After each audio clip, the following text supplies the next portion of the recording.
amin'ny fifaliana lehibe indray no ansosoana tokatantsika ny amin'ny jiniotia tonga amin'ny fotoanantsika izay rahantsika amin'ity fandarana manokana ity zany saingy ataontsika ao anatin'ny larana fampianarana foana zany larana fahatelo amby roapolo zany izy fa fandarana manokana mazava azy moa zany fa ilaina motorina atao anatin'ny fampianarana ilaina ho renesin'ny olona ilaina hoarahan'ny olona manerana amin'izao tontolo izao afaka manaraka nareo amin'ny teny frantsay ao amin'ny youtube Yaoshua TV français afaka manaraka nareo amin'ny teny anglais ao amin'ny Yaoshua TV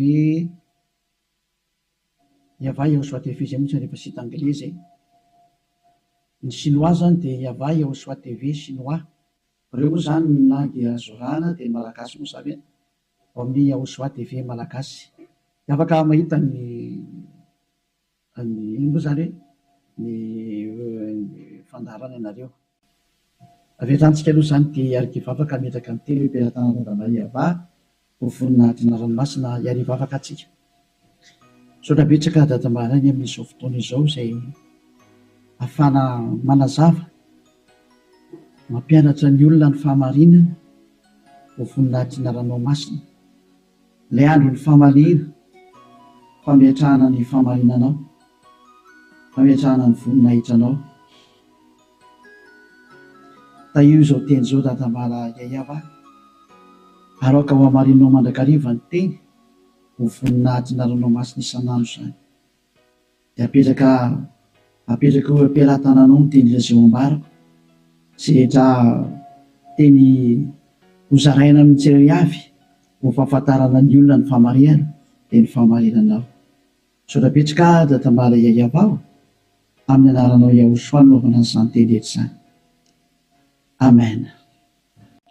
Fandarana manokana ny fandarantsika androany ataontsika hoe larana fahatelo amby roapolo fampianarana indray ny ambassadeur-ny Yaoshua Eliana no mandroso tokatantsika ny amin'ny teny ity ary amaly ny fanontaniantsika rehetra izay apetraka avy hatrany manarana telefona eo amin'ny écran mba ahafahany olona mandefa SMS ataontsika SMS ny antony be dia be ilay tapatapaka be dia be ny tapatapaka mety izy koa avy any ampitan-dranomasina dia efa mesazy raha telefona ho sahirana be tsika fa SMS tsy maintsy tonga ary tsy maintsy voavaly daholo rehefa SMS zany dia ilazana antsika fa atao avy SMS ny izy 032 86 663 98 032 86 663 98 zay antsika rehetra izay manaraka amin'ny radio dia mety tsy mahita n'ilay numéro telefona nareo dia izay naveriko izay 032 86 663 98 ny fantaina mipetraka moa dia hoe ngamo rehefa mivavaka dia mbola mpanota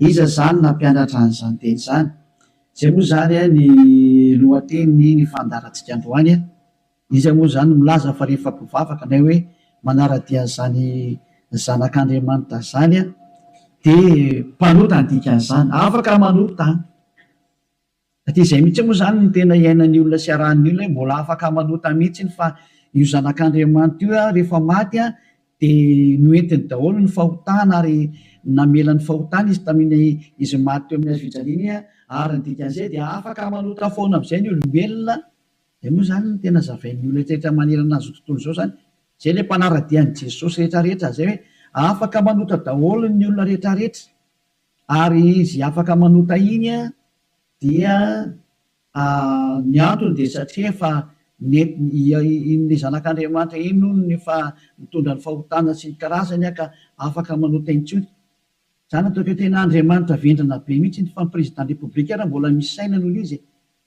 dikan'izany ange zany hoe Andriamanitra manerak'olona anao ratsy ange dikan'izany tena Andriamanitra vendrana be sa mihitsy be ny teny ilay Andriamanitra vendrana be zany ma tsy sady tsy namorona iny tsy nanamboatra iny tsy zanak'Andriamanitra zany iny tsy niantona teo amin'ny fijaliana zany Jesosy io teneniko io Jesosy zany hoe masika be anao tena tonga ny andro andravana zany andravan'izany zany Elia zany zany efa mahitsy be ny teniko andravan'izany mihitsy raha tsy moramora nanaovan'ny olombelona roa arivo taona na tsipitsipinyny any amielo zay ny adalanareo izay mbola teo atsipiny amielo any efa tsy tonga saina dia anareo ny anareo fa anjarako mampianatra sy miteny hoe aza miditra amin'izany intsony rehefa ampy zay 2 arivo taona zay fa be loatra zay na tsy mpindrentany amelo zay de tsy teny hoe tara kosa tara roatra natongavanao tsisy tara zany normal biara ny fatongavany Eliazy mety be mihitsy ny tena izy mihitsy ny tena izy satria maninona miteny an'izany ny filoham-pirenena raha mbola mba manome polisy gendarme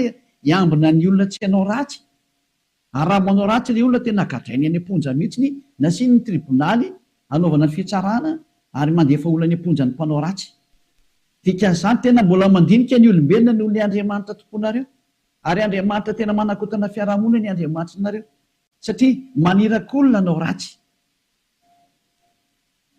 hoe tsy manina fa mahazo manao ratsy ianao fa beba fotsiny rehefa tonga sabotsy lahady avy areno indray rehefa avy eo dia beba sabotsy lahady mazava be ny teny Elia hoe ny filoham-pirenena raha mbola misy saina ary ny premier ministre malagasy raha mbola misy saina raha malagasy no resahana dia ny premier ministre nareo ny tanàna izay misy nareo any raha ny Amerika zany dia ny filoham-pirenenareo no mbola misy saina noho le jizasinareo na any amin'ny Frantsa dia ny filoham-pirenenareo mbola misy saina noho Jésus nareo satria ireny ana mbola mitady ny hevitra ny tsy hampanotanareo sazinareo raha vao manao ratsy mbola misy saina noho ny Andriamanitra nonge ho any filoham-pirenena dikan'izao mbola misy fahendrena ny filoham-pirenena sy ny premier ministre sy ministra noho ny Andriamanitra tomponareo adalanareo izay hanompo an'izany zavatra zany mba tonga sainao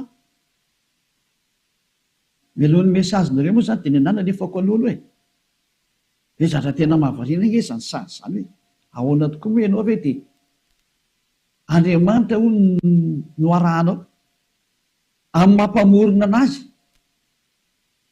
zany any ianao zany ny dikan'izay raha mpamorona izy fa mpamorona eo Andriamanitra io dia zany any ianao zany ka raha mpamorona zany le Andriamanitra maninona moa izy mamela ny zanany andehanao ratsy raha Andriamanitra zany na ny ankonany anao ratsy fa ny tena Andriamanitra dia zao tsy manaiky ny ankonany anao ratsy novinovy tahaka ny ray aman-dreny mananjanaka dia tsy ndray aman-dreny mihitsy aniraka ny zanany hoe andana manao ratsy fa mifona fotsiny aminay ialahy rehefa avy eo ohatran' izany angely sary dana mangalatra ialahy dia rehefa azo ny lahy daholo ny zatra rehetra dia veny aty amin'izay mifona efa nazo aloha lahy zay dia avelako rehefa avy eo indray iverina indray rehefa rapitso indray jangatsanga indray anao rapitso dia mifona fotsiny indray rehefa avy eo ohatran'izany ange ty sary ty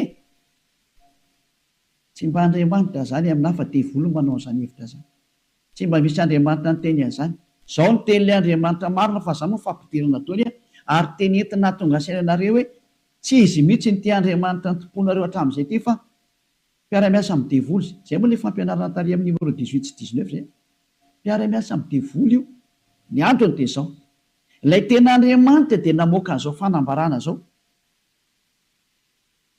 aza manota intsony zay ny tena baiko le Andriamanitra tena marina hoe aza manota intsony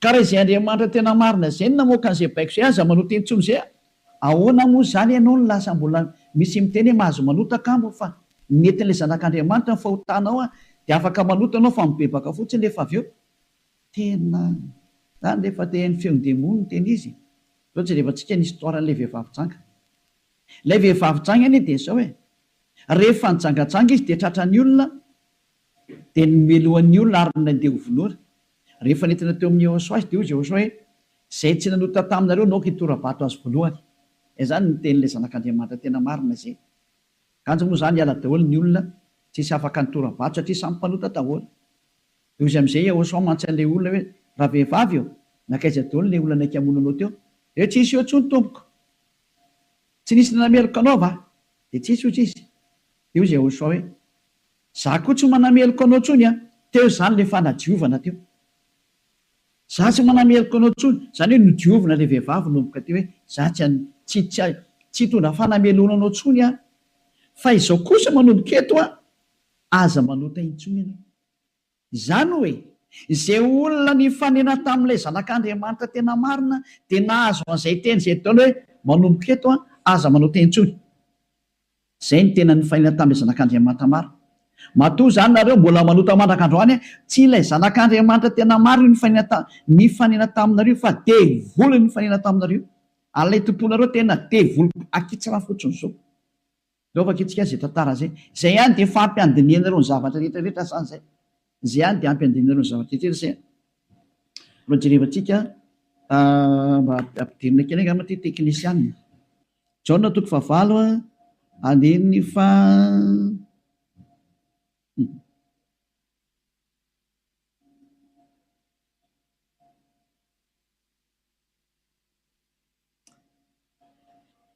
Jaona 9 andininy fa 7 ary raha nandre zany izy dia nivoaka tsiray hatramin'ny zokonjokony ka hatrany amin'ny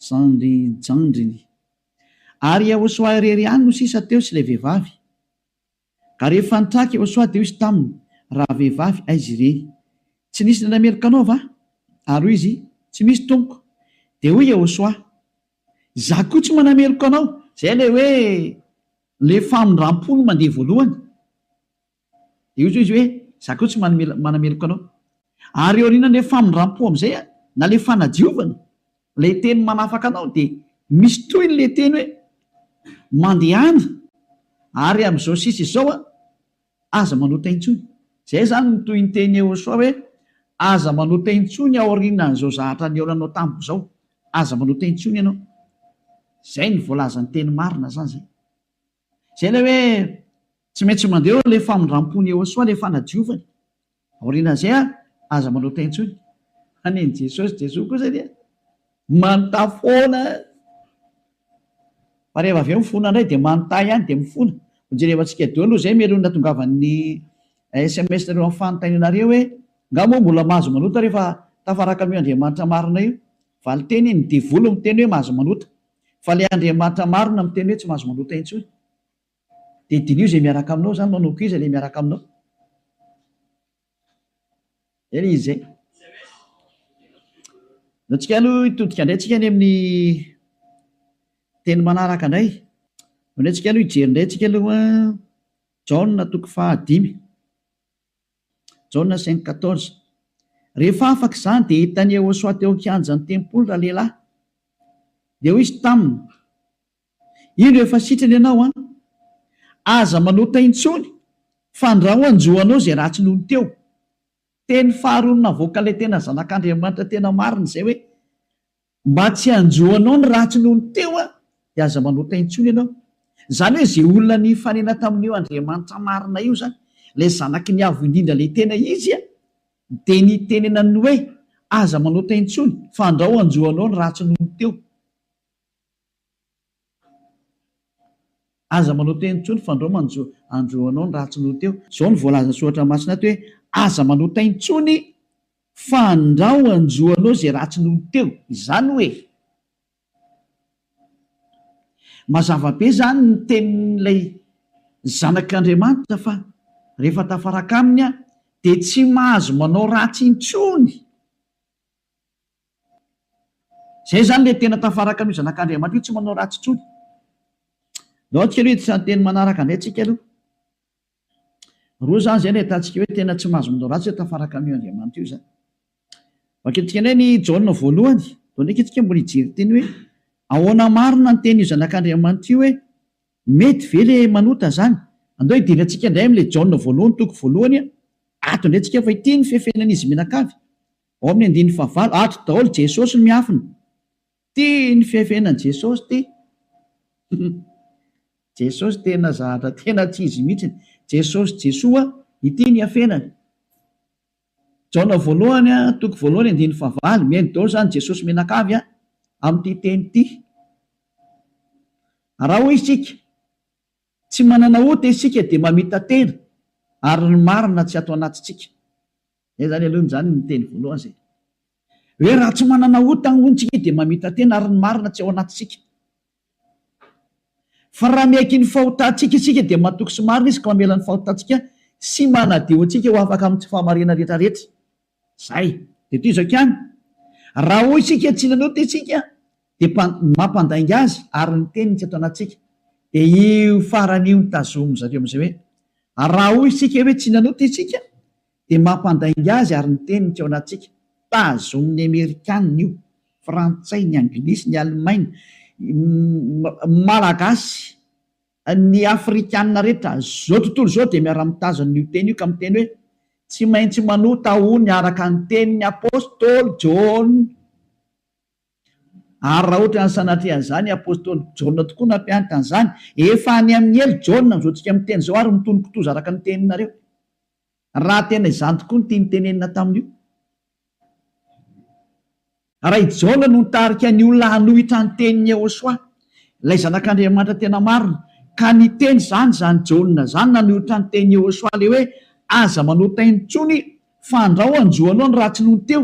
Ka i John indray no miteny hoe mahazo manota ka moa fa raha tsy mpanota dia mampandainga an'Andriamanitra nareo. Dia miteny aminareo fa efa any amin'ny elo John mizoatsika amin'ny teny zao. Ary mahitsy be ny tenin'ny ely hafa tsy sangina mihitsy izany teny zany. Any amin'ny elo John na hoe Ioanana. Satria navita nanohitra ny Yehosoa, ka zay manohitra ny Yehosoa na apôstôly na iza na anjely na iza na fanahy masina na fanahy iny, any amin'ny elo zay manohitra ny Yehosoa. Satria ny tenin'ny Yehosoa dia tenin'ny dada Yahova. Tahaka ny Elias mba manohitra ny tenin'ny Yehosoa mihitsy. Mazava zany izay teny izay. Ka raha io teny io ny afina fenanareo dia miara-mitsipy any amin'ny elo miaraka amin'ny John nareo satria nanohitra ny tenin'ny Yehosoa. Satria ny tenin'ny Yehosoa dia ny teny mihitsy hoe aza manota intsony. Ka raha ohatra ireo milaza fa i John no nampanota anareo, miara-mitsipy amin'ny John any amin'ny elo nareo. Fa tsisy Andriamanitra tia lalan'izay John zany na tia lalanao, fa i John sy ny olombelona dia mitovy ihany. Ka raha nanohitra ny tenin'ny Yehosoa zany John zany, any amin'ny elo izy amin'izao tsika miteny zao. Dia any amin'ny elo tahaka anareo rehetra. Dahora jerevantsika le fandehan'ilay teny azy. Inona tonga ny John ny teny an'io? Ny olona izay mbola tsy tonga amin'ny Yehosoa, raha izy no miteny hoe tsy manana ota za, dia mamita teny izy ary ny marina tsy ao anatiny. Izay ny dikan'ilay aty amin'ny 9:9 sy 10 hoe raha hoy isika tsy nanota isika dia mampandainga azy. Satria ny olona rehetra tokoa dia tena mpanota daholo, ary ny tenin'Andriamanitra dia milaza mihitsy fa ny olona dia mpanota. Samy nanota izy rehetra ka tsy esy manana ny voninahitra avy amin'Andriamanitra. Reny le izy reny. Raha mbola tsy tonga amin'ny Yehosoa ilay olona dia tsy maintsy mpanota izy. Izay ny dikan'io teny io. Izay ny dikany hoe raha misy miteny hoe tsy manana ota dia mpamita tena ary ny marina tsy ao anatiny. Satria ianao raha mbola tsy tonga amin'ny Yehosoa dia tsy maintsy mpanota ianao. Ary zany ny ilazana amin'ny Jesosy dia olona miaraka amin'ireny fa olona mpanota ireny satria tsy mbola tonga aty amin'ilay tena izy. Fa ao amin'ilay pisoloky nareo no nandeha. Dia hoy ilay pisoloky mahatsinareo hoe mpanota nareo. Pisoloky io tsy niantona teo amin'ny fijaliana zao fa zatra mpamitaka io. Samy mijery ny marina tsika. Mioka anao teo ny tenin'ilay zanak'Andriamanitra, ny tenin'ilay zanaky ny avindrina fa mioka anao teo e. Kaza mamaly tsony ianao. Fa ny tany sy ny lanitra ho levina hoy Jehosoa fa ny teniko tsy levina mandrakizay. Aza hoe izay teny izay. Ka raha ny teny izy hoe aza manota intsony dia tsy misy mahazo manapotika izay teny izay. Matthieu 24 firy angamba nisy loatra jevantsika kely teny. Hitina kely ihany tsika aloha. Matthieu 24:35 sa 33. Ao jerevantsika kely aloha. Matthieu 24:35. Matthieu 24:35. Ny lanitra sy ny tany ho levina fa ny teniko tsy mba ho levina. Ny lanitra sy ny tany ho levina ozy ilay teny fa ny teniko tsy mba ho levina. Izany hoe ilay teny hoe aza manota intsony tsy ho levina mandrakizay. Ka raha nisy nandevina an'iny dia vory izay nandevina an'iny.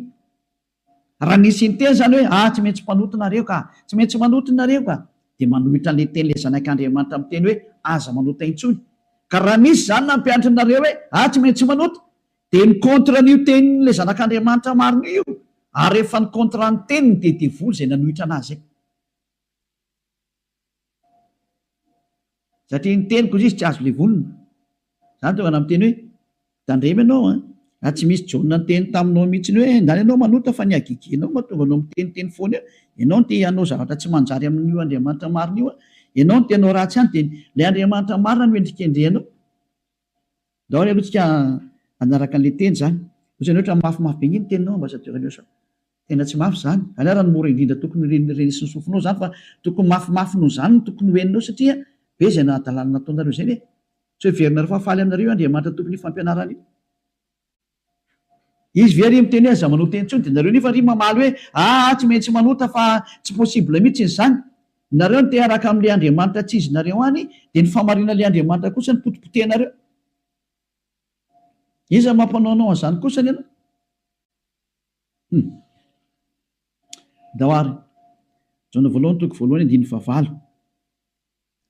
Koa raha hoy isika hoe tsy manana ota isika dia mamita tena ary ny marina tsy ao anatsika. Zay aloha zany le hoe raha misy mbola sy tonga amin'ny Yehosoa anao de mpanota ianao ka raha ianao raha mbola sy tonga ao amin'ny Yehosoa no miteny hoe za tonga tsy mpanota intsony de mpandainga ary mpamita tena. Zay no mahatonga an'izay niaraka tamin'i Jesoa rehetrarehetra na Jesoa tsy haiko fazanareo azy Jésus Jesus niteny daholo nareo hoe mpanota satria tsy mbola tonga atao amin'ilay izy nareo de tsy maintsy miteny mpanota nareo, porofo mitohaka amin'ny tendanareo fa tsy mbola tonga ao amin'ilay tena le zanaky ny avy nareo fa pisiloko miaraka aminareo sady mpandainga ny pisiloko tsy niantona teo amin'ny fijaliana zany kory na ny kely ary tsy nanitsaka tety kory ny ary ny tongotro io. Toy izantsika amin'izay ny 9:7. Fa raha miaiky ny fahotantsika isika, mila miaiky ny fahotanao ianao zany dikan'izay de mahatoky sy marina izy ka mamela ny fahotantsika, tena tade mamela izy raha miaiky itsika ary manadio antsika ho afaka amin'ny tsy fahamarinana rehetrarehetra, afaka daholo ny tsy fahamarinanao rehetrarehetra hatrany amin'ny fieritreretana ratsy voadio daholo mihitsy. Tsy mety manana saina ratsy mihitsy fa tsara foana ny saina, tsy mety mandeha makany amin'ny zavatra ratsy mihitsy izy fa ho an'ny Yehosoa daholo ny zavatra rehetra. Zay ny fiainany dia ho an'ny Yehosoa, velona ho an'ny Yehosoa, miara-mipetraka amin'ny Yehosoa, miaina ho an'ny Yehosoa, Yehosoa ny antony fivelomany. Zay ny olona tena tafaraka amin'ny Yehosoa zay madio tanteraka hatrany amin'ny fieritreretana madio mihitsy. Toetsika le teny ko maninona ary eto misy miteny hoe raha misy miteny hoe tsy manana ota isika dia mampandainga azy. Ka raha mbola tsy tonga amin'ny Yehosoa ianao no miteny hoe za tsy mpanota dia mpandainga ianao. Any amin'ny Jesosy tsy misy an'izany afaka amin'ny fahotana zany, ao amin'ny Jesoa tsy misy an'izany afaka amin'ny fahotana zany. Zay ny dikan'izany.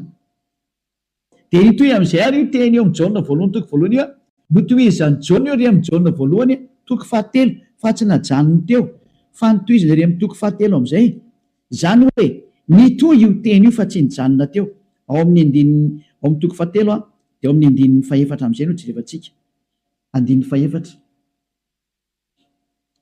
Jaona voalohany toko 7 9:4. Izay rehetra manota no mandika ny lalàna fa ny ota ny fandikana lalàna. Zany hoe ny olona zany rehefa nandika an'izay teny Yehosoa zay aza manota intsony ka ianao milaza fa mpanota dia efa nanota ianao zany dikan'izay aloha fa fanamporofonina rehefa nandika ny teny Yehosoa ianao dia efa mpanota ianao zay. Zay mahatonga ny vavan'ny tsy afaka amin'ny fahotana. 5.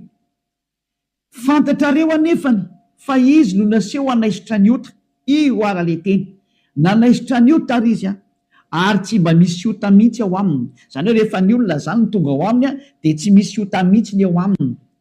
Dia toy izy amin'izay ary ny 9:9. Izay rehetra mitoetra ao aminy ara dia tsy manota. Niza zany tafaraka amin'ny Yehosoa dia tsy manota intsony. Zay ny tena nytenenin'ny Jaona zay. Ary taorian'ny fananarana tarikatra amin'ny Jaona voalohany toko voalohany 9:9 dia nitsindriny amin'izay ny teniny fa rehefa tonga ato amin'ny Yehosoa kosa nareo dia tsy manota intsony. Ary zany hoe raha mbola sy tonga amin'ny Yehosoa nareo dia mpanota nareo. Rehefa tonga ato amin'ny Yehosoa kosa nareo tsy mpanota intsony. Zany mampiseho miariary mihitsy fa mpamitaka sy mpandainga iny Jesosy iny. Iny Jesosy mandainga io. Adalanao zay te hiaraka amin'izany Andriamanitra mampandainga sady mampandainga ny Andriamanitra marina ary misy loko ny asany ary nandefanareo any amin'ny hery. Adalana ianao raha mbola hiaraka amin'izany ianao, safidinao moa inoko. Raha tsy inga amin'ny miaramila ny devolika ianao dia naika an'izany famononanao zany.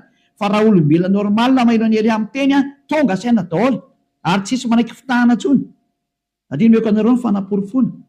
Io iny izy io toy antsika eo amin'ny 9:9. Izay rehetra mitoetra ao aminy dia tsy manota. Niza zany mitoetra ao amin'io Yehosoa io dia tsy manota intsony izy fa izay rehetra manota ozy izy ao niteny Jaona amizay de sady tsy nahita anazy ary tsy mahalala anazy. Tsy netan'io zanak'Andriamanitra maro io nareo midika zany fa i Jesosy de tsy zanak'Andriamanitra, Jesoa de tsy zanak'Andriamanitra maro, tsy izy io. Mpisoloky ary mpamitaka satria nampanota anareo foana hatramin'izay. 2 taona reo mipetraka atao anatin'ny fahotana, tsy afaka anareo zany ny dikan'izay. Mbola hiteny any venareo fa marina ny lalakaleana. Toizantsika ihany ny teny Jaona satria Jaona ihany nampanganareo de aloha Jaona koa ny namafy ny teniny. Jaona voalohany ihany 7:9 daoarany. 9:7 moa vakitsika. Aloha 9:9 aloha tenentsika ny tenin'ny apôstôly Jaona. Izay manota dia avy amin'ny devoly satria ny devoly manota hatramin'ny voalohany. Io izy io.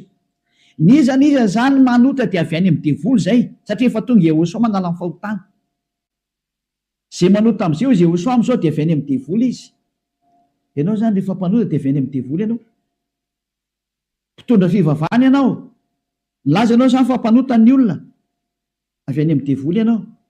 Andriamanitra tompony olona ianao. Milaza ianao fa mpanota ny olona ary ampirisinao ny ota ny olona. Avy any amin'ny devoly ianao. Zany hoe olona ny rahana devoly akety zany io miaraka aminao io. Mametrereta. Mbola sy tonga sena miteny mandeha ihany ianao.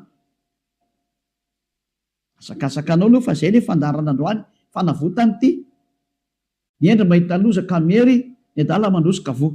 Lao avaketsika indray ny teniny. 9:7. Ty le nitenen'ny apôstôly Jaona ihany. Ovalina le Jaona voalohany, toko voalohany 9:9 sy ny 10. Hoe ny olona izy Jaona rehefa tonga ato amin'ny Jehosoa tsy mety manota intsony. Ilay tena zanak'Andriamanitra tena marina. Izay rehetra naterak'Andriamanitra no tsy manota. Matoanao zany mbola manota dia tsy nateraka io Andriamanitra ianao fa nateraka Jesosy Jesoa. Dia io anao mpanota io. Mbola tsy nateraka ilay zanak'Andriamanitra tena izy ianao fa niteraka anao dia ilay mpisoloky no niteraka anao. Ilay mpamitaka no niteraka anao. Fa ilay Andriamanitra tena marina, tena manizingizina mihitsy netrany amin'ny Jaona apôstôly tsy nivadika tamin'ny teny Jehosoa izy. Fa nitazomy ny teny Jehosoa hoe izay rehetra nateraka io Andriamanitra io dia tsy manota. Satria maninona ozy izy? Satria ny voany mitoetra ao anatiny ka tsy mahay manota izy. Tena tsindriana fandroany. Tsy mahay manota izy. Fa maninona hoy satria nateraka Andriamanitra. Izy zany nateraka io Andriamanitra io dia tsy manota intsony. Fa zay nateraka ny devoly io manota foana ary miteny hoe tsy maintsy manota sy ny karazana. Devoly ny rainy. Soratra masina daholo miteny anio tsy misy nidirany Elia mihitsy ny zanona kely fa samy soratra masina jerevantsika ary konfirmeny Elia mihitsy ny teny le zanak'Andriamanitra marina ilay maty teo amin'ny azy fijaliana hoe aza manota intsony. Zay ny tena teneny ao anatin'ny baibolinareo zany teny zany. Ao anatin'ny baibolinareo zany teny zany fa tsy zany namorona. Andana vakeo fa nomeko tarihan'ny voavonanomboka ny fandarana. Ao anatin'ny baibolinareo le izy. Ary rehefa avy eo dia nitsindrin'ny apôstôly am'izay zany teny hita zany. Mbola nampiny ao amin'ny Jaona voalohany toko 5, mbola nampiny teny akaiky indray 9:9. Jaona voalohany 5:18 ty indraingy ny teny manaraka. Jaona voalohany 5:18 mbola nitsindrin'ny Jaona daholo ny teniny. Io zany tsy Jaona akory no makany amelo sanatria zany fa ianareo no makany amelo zay nanendrikendrika ny Jaona. Nanendrikendrika ny apôstôly Jaona salary Saolina, salary Ioananina. Ianareo zay nanendrikendrika anazy mitsipy makany amin'ny elo fa tsy satria tena nyteny mihitsimihitsiny. Ty ndray fa naporofona manaraka. Mbola i Jaona ihany no teny aty.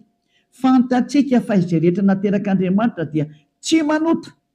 Fa izay nateraka Andriamanitra dia miaro ny tenany ka tsy mikasikazy akory ilay ratsy. Tsy azo ny devoly kasena mihitsy ny olona miaraka amin'io Andriamanitra marina io. Izay nateraka io Andriamanitra io. Matoa ianao mbola mpanota nateraka devoly ianao. Zay miaraka aminao zany mpiara-miasa amin'ny devoly ny dikan'izay. Zay ilay fampianarana numéro 18 sy 19. Hoe mpiara-miasa amin'ny devoly io Jesosy Jesosy Jésus Jesus-nao io ry Amerikanina.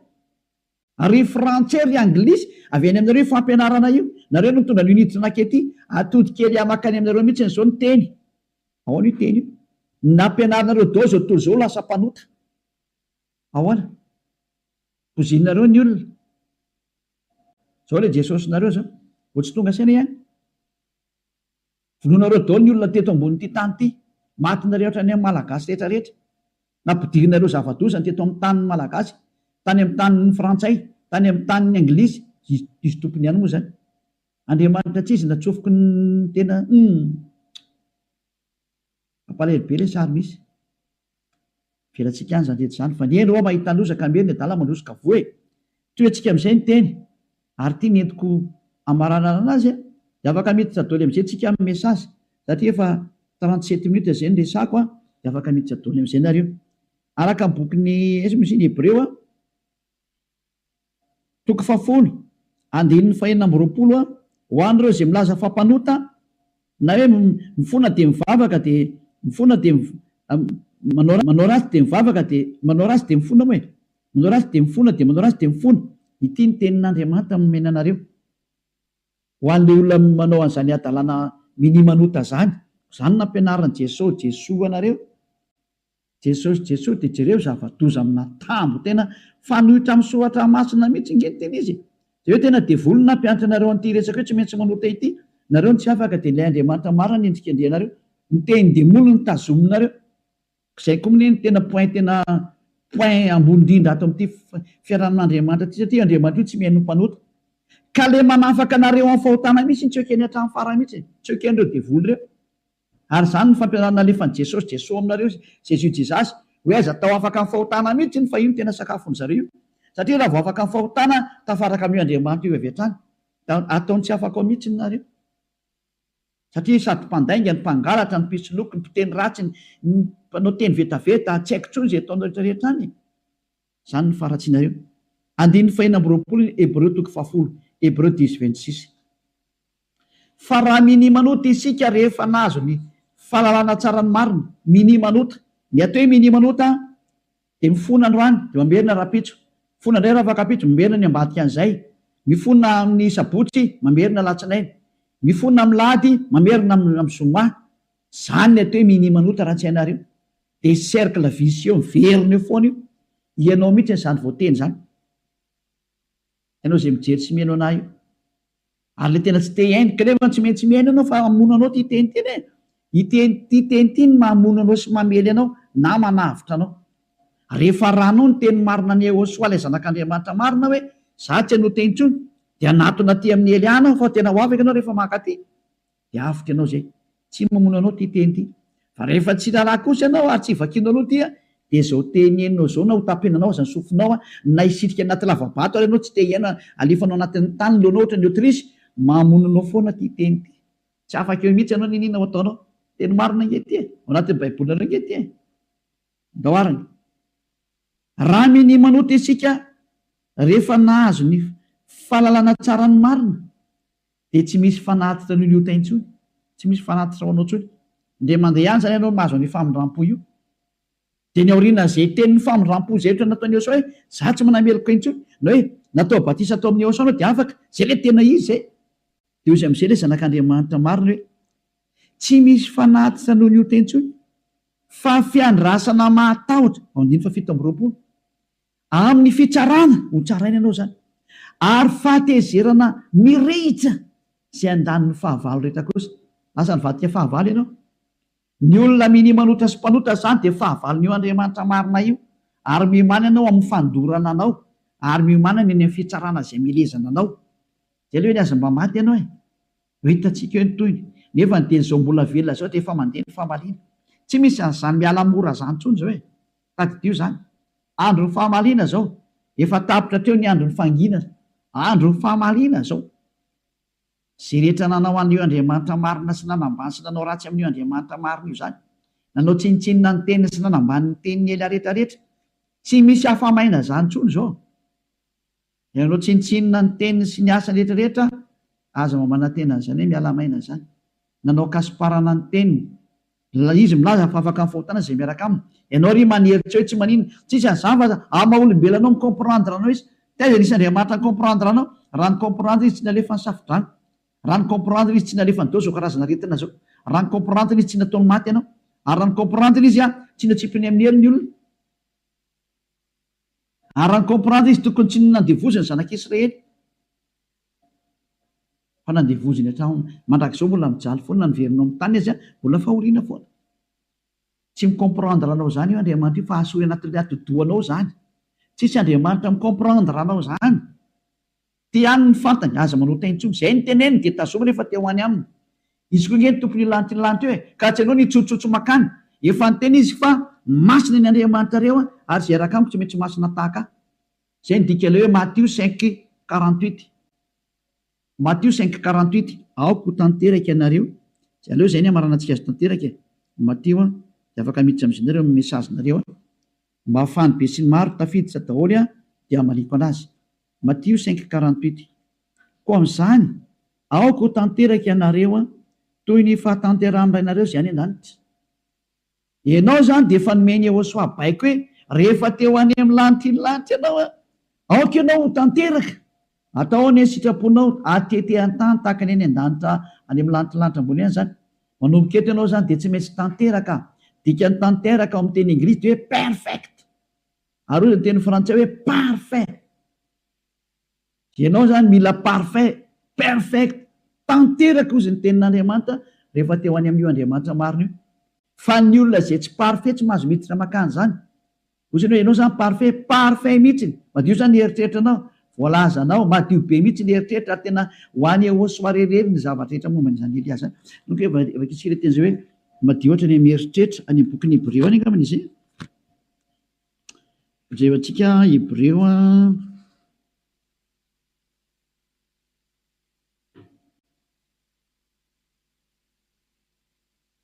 tsy hoe mainka fanirany Yehosoa zay manady.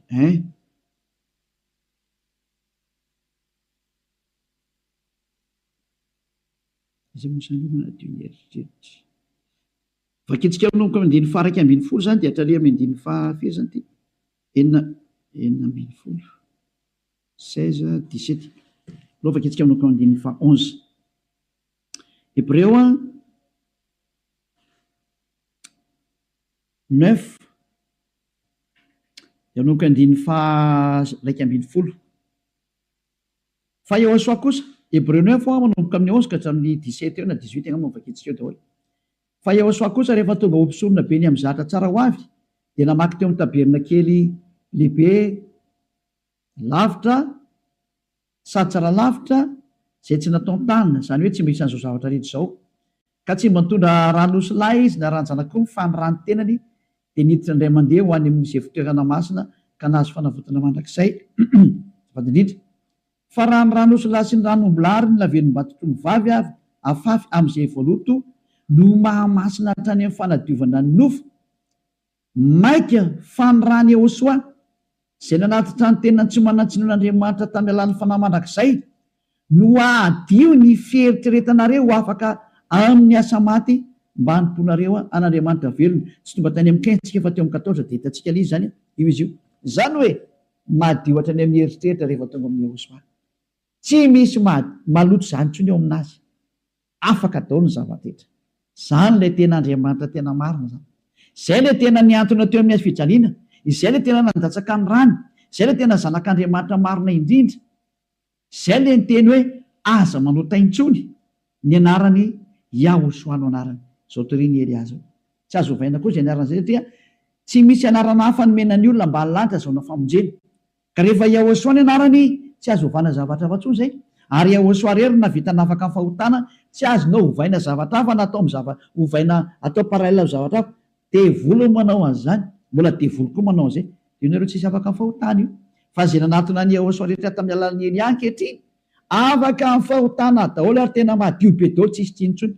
Anjaranao sisa mandray fanapa-kevitra. Za miteny, aza miaraka amin'ny Jesosy, Jesosy hoy miala atao. Rehefa te hitsipy amin'ny elo no mipetraha ao. Efa miteny ho any amin'ny elo anao fa tsy solution zany. Ary anao tsy havita hanova-palitao fotsiny ao Jesosy. Tsy misy Jesosy afaka manova-palitao zany fa 2 taona ianao namono olona zay. Aiza intsony anao vita madika tampoka fotsiny hoe tsika kosa fa tsy manota. Tsy afaka manao an'izany nareo satria maninona? Lay devoly lehibe nareo mihitsy ny eny mihinan-kanina amin'ny fahotana io ka ao namono nareo navelany ho afaka amin'ny fahotana. Tsy afaka ho zany mihitsy nareo zay miaraka amin'ny Jesosy, moa Jesosy koa tsy afaka amin'izany. Samy voa daholo nareo. Fa endrena andao anatona ny Yehosoa hiaraka amin'ilay Andriamanitra Abrahama zay antsoina amin'ny anarany hoe Yahva. Andao hiaraka aminy. Andao hiaraka amin'ny Yehosoa ary andao hiaraka amin'ny Eliazy ho hitanareo maso mpanavitra zany Eliazy zany, mpamonjy zany, ary tsy manaiky ny faratsiana hatramin'ny farany, tsy manaiky an'io Andriamanitra tsy izy io zany mihitsy. Tonga ny andro andravana ny reny ary tena mandravy Eliazy ao. Zay koa ny asany atao hoe Eliazy, mandrava ny Andriamanitra tsy izy. Mirary izy soantsika rehetra ho faly nandeha izany teny zany. Mialamy Jesosy sy Jesoa, mialamy Jésus Jizasy, mahitsy be ny tenin'ny Eliazy. Rehefa te ho ripaka nareo dia mipetraha ao, safidy io sisa. Ary rehefa te hitsipy eny amin'ny elo nareo dia mipetraha ao. Rehefa niteny taminareo ampiaradia amin'ny devoly io, iraky Satana io hanipy olona any amin'ny elo, azay ny mission an'io. Tsy niantona teo amin'ny fijaliana zany io fa lainga zany. Tsy nandatsaka ny rany zany iny, lainga zany, tsisy nataon'iny zany teo. Fa mpamono iny ary tena pisoloky direkta fotsiny zao izy.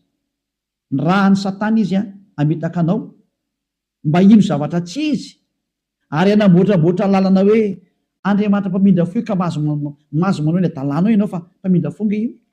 Nefa hitanao tsara ny teny teo fa tsy mahazo miditra ny amin'ny lanitra lanitra zany mpanota zany. Fa vitan'i Jesosy, Jesosy ny teny taminao hoe izy mamindra fo fa Andriamanitra fitiavana io hoe famindram-ponga io hoe. Ary raha ny teny dada Eva, za mamindra fo amin'izay tiako amindrana fo ho an'izay ty azy zany. Fa ny exploité ny devoly zay teny zay hoe izy no mamindra fo ka ataovy ny adalàna. Jereo amin'izany ny fanaovana famitany olombelona, izy no mpamindra fo fa manaova adalàna ina. Dia mitsipaka ny teny dada Eva hatramin'ny farany mihitsy nge, ka niendra mahita loza ka miheny a. Hitanao zao ny loza ny teneniko anao, mialamy Jesosy, mialamy Jesoa. Hitanao tsara izy zay, mazava be ny fanazavana teto, afaka nandefa mesazy zao tontolo zao. Samia mieritreritra zay tonga saina manapa-hevitra, manarà ny Elia amin'izay, manatona ny Elia amin'izay. Tonga ny andro hiantsoana farany anareo rehetra rehetra. Tena tsy diko mihitsy hoe hiantsoana farany anareo rehetra rehetra. Dia mbola mihitsy ny fotoana miazaka zanareo. Tonga ny fanapoteny Andriamanitra tsy izy, tonga ny famerenana ny voninahitra ny dadanay Yahva. Tonga ny famerenana ny voninahitra inaran'ny Yehosoa, ilay zokinay malalanay, ilay maty teo amin'ny fijaliana noho ny aminareo olombelona mba hamonjy anareo. Tonga ny famerenana ny zany rehetrarehetra zany ankehitriny. Elia nanao anazy. Zany mahatonga ny Elia miantsoantso anareo hoe dieny mbola tsy mipokany aminao ny atezerany avo indrindra, maiza manapa-kevitra teny zao. Fa tsy maintsy ho tanteraka amin'ity taninareo ty teny ty hoe ho atao miavaka ny manompo an'Andriamanitra marina, Yahva zay dia Yehosoa, sy ny tsy manompo azy. Tsy maintsy ho aseho zay, tsy maintsy iseho zay. Voninahitra ho an-dadamala Yahva, saotra betsaka azontsika ny amin'izay teny mena zay, ary ny fandriany Elia dia tonga saina daholo ny rehetrarehetra hitodika ho any amin'ilay mpamorona anareo, ilay tianareo, Yehosoa no anarany. Ariva afaksika. Saotra betsaka dadamala Yahva. Taio zany teny zany. Fa tena tena hitondra soa sy fahasoavana amin'izay rehetra miaina, ary fahatsarana ho an'izay rehetra mandry. Fanavotana ny olona ny anton'izao fampianarana izao, ary fiantsoana ny olona hitodika sy hiverina ho any aminao. Valio antso ny tsirairay avy, valio teny ny tsirairay avy dadamala Yahva. Mamalia vavaka ianao, voninahitra ho anao mandrakizay. Arovy ny teny izay nomeko satria avy any aminao ry. Arovy ny teny izay rehetra nambarako satria nomenao reny ho hanavotana ny olona hiverenao any aminao.